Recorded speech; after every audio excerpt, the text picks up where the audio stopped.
Hi! Hi! Topic natin for today, bakit magaling ang mga Pinoy sa negosyo? Magaling nga ba ang mga Pinoy sa negosyo? Of course! Sobrang gagaling nga. Madiskarte. Nakita nyo yung mga kababayan natin na nasa mga street na nagtitinda through their food carts. Umulan, umaraw, nandun sila para makapagbigay ng serbisyo sa ating mga kababayan, lalo na yung mga empleyado na wala ng time para makapagluto. So, they provide their service and products sa mga kababayan nating katulad ng mga ito na busy. Okay? And para lang kumita ng marangal. 'Di ba? Nakikipagsabayan sila, lumalaban sila sa buhay through their determinasyon at kasipagan at pagsasakripisyo, 'di ba? Yung araw ginagawang yung gabi ginagawang araw, 'di ba? Kasi halos yung iba umuwi na mga madaling araw na.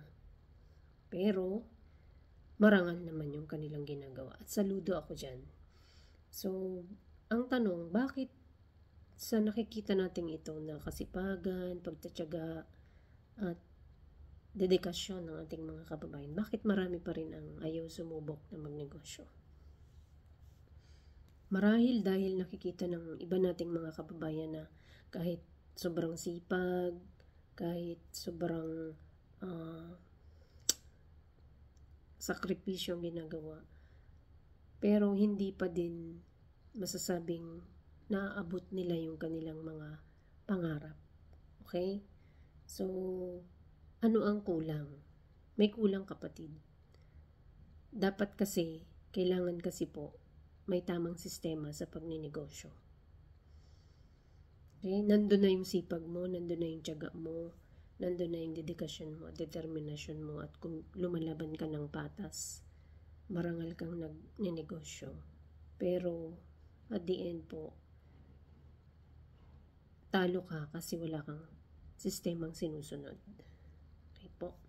So, at yan yung gusto kong i-share sa inyo ngayong July 5. Yung tamang sistema sa pagninegosyo, mapatraditional man siya o online. So, o digital. Ito po yung i-share ko ngayong July 5 sa aking webinar.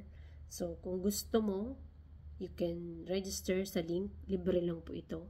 I will put it there at the comment below. So, thank you very much for watching.